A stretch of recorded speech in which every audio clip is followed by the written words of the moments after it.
guys, welcome back. My name is Holly, AKA Scorn the Barber, and I'm here with my friend Ashleigh, AKA... Again, the modern barber _777. She changed it on me, and I'm still learning it. So I got so used to saying the other one, but I love this one. So last week we talked about, for new hairstylists, basically your choices are hourly or working Commission. for a small business, Or commission. booth rent. Or booth rent. You got hourly, you got commission, and you got booth rent. Those are your three options coming out of school. Which, booth rent should not be on your radar, but we're about to get there. So, I think you could both tell that we're totally against hourly, and that's So just our against opinion.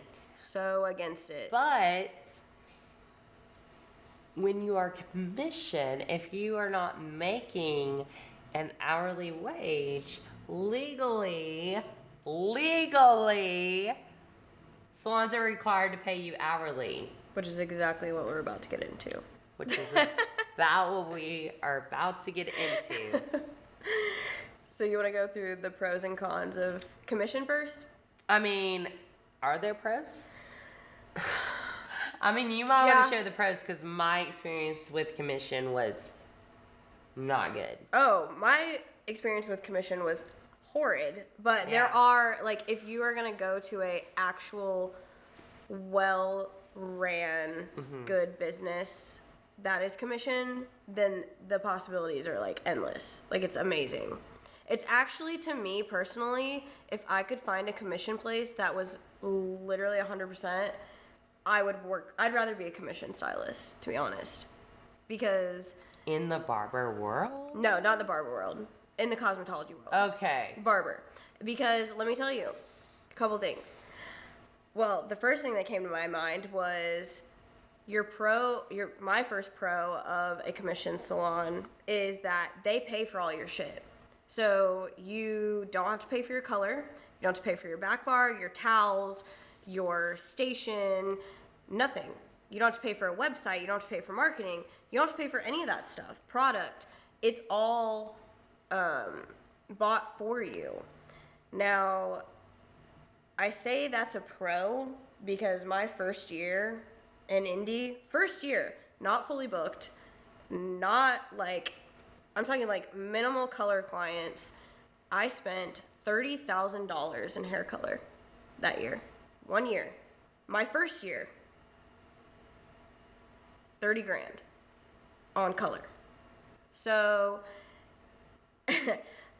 needless to say, when my taxes came back and it was like $30,000 for just my color, not my drinks for my clients, not my furniture that I had to buy, not my marketing, fucking color, $30,000. That could have been in my pocket. Well, not technically in my pocket, but like at least $15,000 in my pocket from a commission salon. So having your things like provided for you is, besides your tools, is so nice because you just walk in, you get the job, boom, you start. That's a big pro. So your marketing is taken care of for you, which initially leads you to, they also give you a clientele, which is nice because if you're a new stylist and you don't know how to build your books, you don't know how to get these people, they do all of that for you. This leads into some of the cons, which, like you were saying, you are supposed to get paid hourly if you do not have clients, but a lot of them will not pay you. So that sucks. And the other thing is not only will they not pay you, they'll keep you there from the time that salon opens to the time that salon closes. And if you do not have clients, you officially become the grunt of the shop, which means you're sweeping everyone's hair, you're cleaning the bathroom, you're dusting the shelves, you are greeting the clients, getting them drinks, you're waxing everybody, you're putting on toners. I mean, it's like crazy. And whenever I was in a commission salon, I had 9 to 13 stylists that I had to grunt work for. And I was there before we opened, And guess what? This bitch was the last one out that door. Yep. Even the owner left before me. Yeah. And those days are crazy. The other thing I should say is, another thing is, you don't get to set your hours. They usually set them for you. You don't get a choice on whether you get to go to meetings. They set those for you. Oh, another thing I forgot to say that they do provide, though, is if they're a good commission salon, they will provide you education. And I don't mean them going out and bringing it back to you. I'm saying they're funding you to go out to your own classes, get your own experience, do your own thing. They will pay for that class. Now, you might have to do your flight, your gas, whatever, but they will pay for your education, or at least up to 50%, which mine didn't do that. No, mine didn't either. No. It was like you pay for it, or they're going to pay. How they did it in mine, it was either the top stylist or the owner went to the classes, got to travel, got to do all the fun shit, and then they just came back, made everybody do a meeting, and then they taught it. No. That's stupid. Yeah. You should be able to experience that as well, like hands-on. Yeah. That's the fun part about our it industry. really sucks because, like, when you do get out of hair school, like, that is your pretty much only option unless you are going to work and lose a lot of money. And that's your towards best booth option, rent. in my opinion. And so, like, when I say this is when you choose this world, like this career, it's not going to be easy. No. If you want it, you've got to fight for it. Yourself. You've got to take the 3 jobs. And honestly, like, your first job doesn't have to be the job that you stick with. It just needs to be your job where you get your name out there. Mm-hmm. And you learn and you do what you need to do. You don't have to, don't go into looking for a job as like, this is forever. And don't get stuck in that whole like, we're family. Run. Yeah. If they say family, run, because they are putting handcuffs on you. And unfortunately, when you're new, you're going to have to take every single client that walks in that door. But eventually, once you fill yourself up, you can pick and choose your clients. Yeah, but you're lucky if you have a lot of people walking in that door. Yeah. I remember sitting a week and not getting anyone. Yep. Oh, I was No just one. fixing everyone's shit. Yeah. Like, no. I was not getting anyone and, like, sweeping and being told, like, you really need to get people, or we're going to have to cut your commission, or we're going to have to do this. When I'm literally dusting for these assholes, sweeping for them, and they're telling me what a terrible employee I am. Oh, yeah. And I'm not getting paid shit. And I'm going to the gas station getting their energy drinks. Yep. Getting their, like, B12 fucking shots. Like, doing all this shit for them.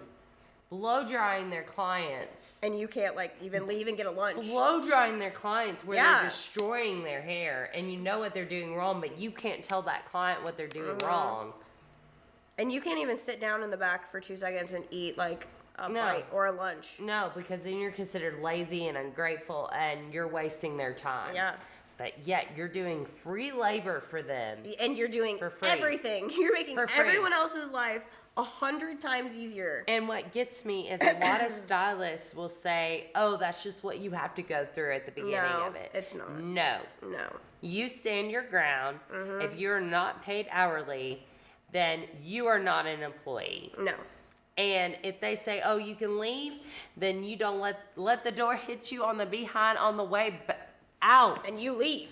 And you You leave. You leave. You Like, say, if you okay, and you go. You literally can make more money anywhere else. Anywhere. It's And crazy. It kills me. And, the other day I was looking at one of the forums. And sometimes I just like to get on there and just look, see what's going on. And someone posted like, oh, I'm looking for a stylist for booth rent. And this one person, I won't name names, but she owns a commission shop here in Tennessee. And she said, this is a huge problem since 2020. And why can't we find stylists or barbers? And what if we had a meeting together to try to figure it out? And I'm literally It's sitting not rocket there, science, girl. and I'm like, homegirl, you literally sued like numerous of people in Chattanooga. And that crap gets around. And when that crap gets around, nobody's going to want to work for you. You are the problem. We are the problem as a community because we have made toxic work environments that if HR could see, they would literally have a heart attack and this whole career would be canceled. There's too many toxic owners. Way too many toxic owners. Yes. And now it's like the norm, but that's not normal. No, it's not normal, and you don't have to take that as normal. And I think that's what Ashleigh and I are really trying to change, and really trying to change here in Chattanooga, is that just because you've only been doing hair for 2 weeks, 3 months, 6 months, you deserve respect. You deserve to be treated as a normal employee. A human. You deserve to be able to take vacations. When I was commissioned, I wasn't allowed to take a vacation. I missed so many family weddings, showers, holidays, because I was scared I was going to lose my job, that I wasn't getting paid for, to sit there and sweep their hair and be there. And that goes, whatever you want to call it, right bitch. into another con. Yeah, just to be their bitch. They literally, you cannot, which again, this is not going to be everywhere, but if it's ran incorrectly, you will not get any time off. And they will be mad if you try to call off because you're sick or you have, a wedding to go to or something. They'll be mad at you. That's not okay. They need to give people time off. They need to give them vacations because as an employee, you should be getting a paid vacation, everywhere, PTO. And I think they gave us I think you had 4 days of vacation and then you had 6 sick days, which to me, I've been sick how many times in the past 6 months? And I've had to take off 3 days every single time. They would have fired me by now. I mean, they did fire me because they were assholes, but they literally, I think I said this in my first interview, when I had mono, or the flu, I can't remember which it was, and they were like, oh, you can't work through mono? Well, I've done it several times. And I'm like, well, my doctor literally told me that I should not be at work. And they did not give a shit. Oh, I've even heard stylists say oh, my mom died, but I was here the next day. And I'm like, well, you must not have loved her. That's toxic. Yeah, my dog died and I was here at night. No, if my dog dies, I'm not going to be in the shop for 2 days. Not 2 days? Bitch, it's going to be 2 weeks. Yes. If my wiener dies. Mental health is a real thing, and stop telling people they are weak because they have emotions. Stop telling people they are weak because they want a vacation. They need to uplift you. You're a new stylist. They should be building you. They should be mentoring you. They should be giving you sick days. They should be giving you room to grow. They should be giving you a schedule that fits you and them. Yeah. It needs to be a compromise, not this you're going to be here when we say, you're only going to make 30%, and you're going to be doing all the grunt work.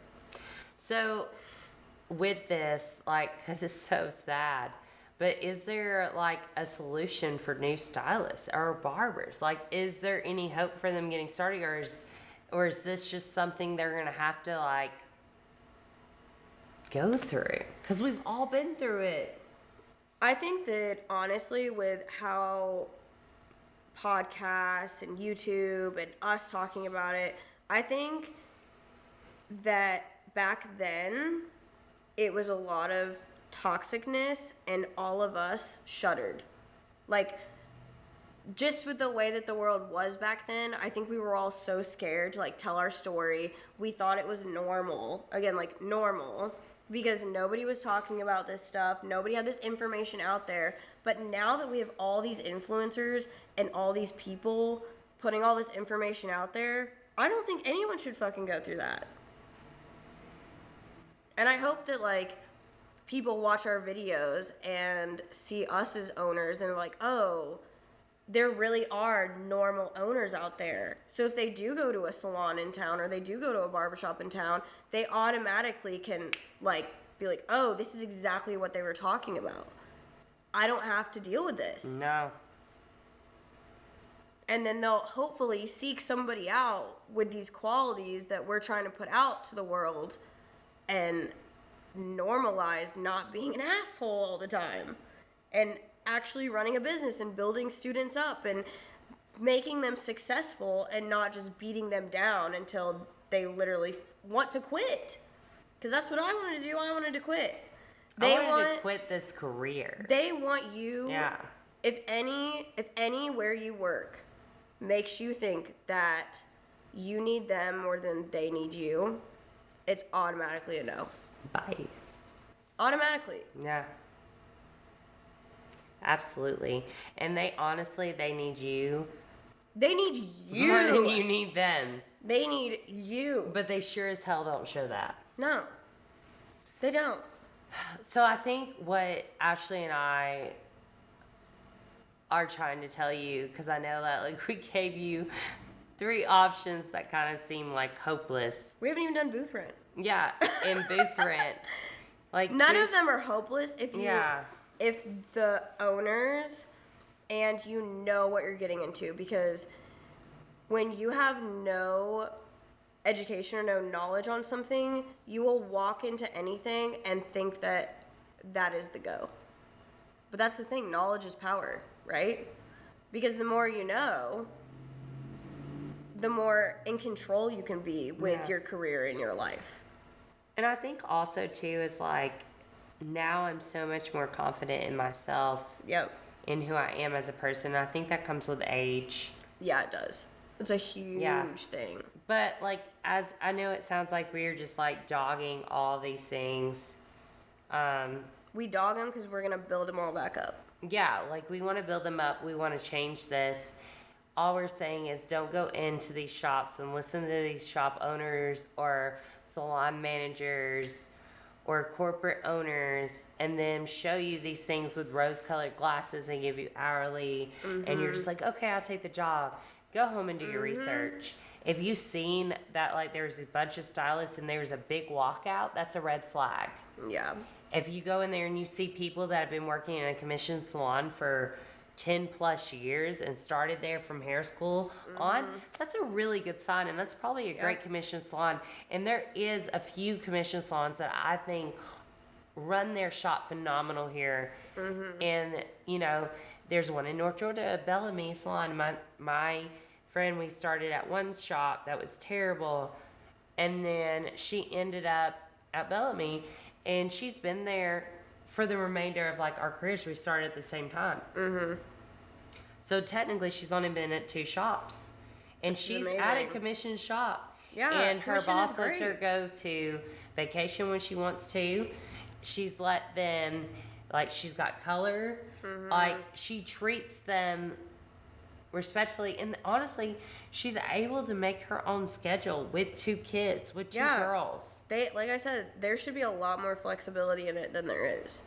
Yeah, like you said, I wouldn't mind commission so much if you were able to make your own schedule. If you're able to make your own schedule. You are treated with respect. Yep. And, let's be honest, make your own schedule, treat her with respect. What the hell was the other one I was going to say? There's a sliding scale. Because you're going to have to, you need to grow. You need to make more money. So hopefully there's a way for you to build and she scale. has that. Yeah, that's a great commission salon. And it there you is. go. And they just celebrated 15 years. Yeah, I wonder why. And I want to fucking work there now. And I own a shop. Yeah, 15 years. And I'm just like in awe of the owner and what she does and what she does for her stylist. I think it's just phenomenal. And I've never seen a commission shop work that smoothly. So that does give me hope that, guys, there are good ones out there. Just like any other place, there's always going to be, all businesses, there's a lot more bad than the good. But when you find the good, it's fucking Yeah, amazing. you need to applaud it. And I think this salon owner needs to be applauded. And, you know, I'm grateful for her showing that, because if it wasn't for her, I would think they all suck. Yeah. Because I literally haven't seen another one that I think works successfully.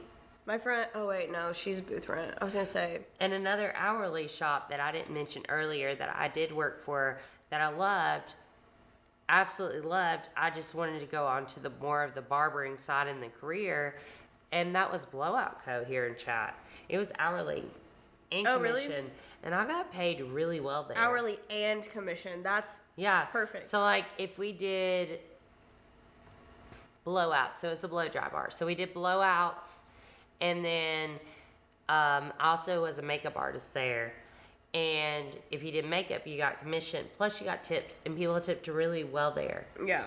So I was bringing like over $100 in tips home a day. Yeah, that's exactly how it should be. And you got 2 days off, you got vacation, there's insurance if you wanted to. There you go. Yeah. And like the owner wasn't even a stylist, but she cared. Like she would come down here and see us, take us out to dinner. She knew who I was. And still to today, she still comments on my stuff and encourages me. And it's people like her that are going to change the industry. Mm-hmm. And it's people like the girl in North Georgia that are going to change the commission industry. Yep. And there's people like us that are going to change the booth rent industry.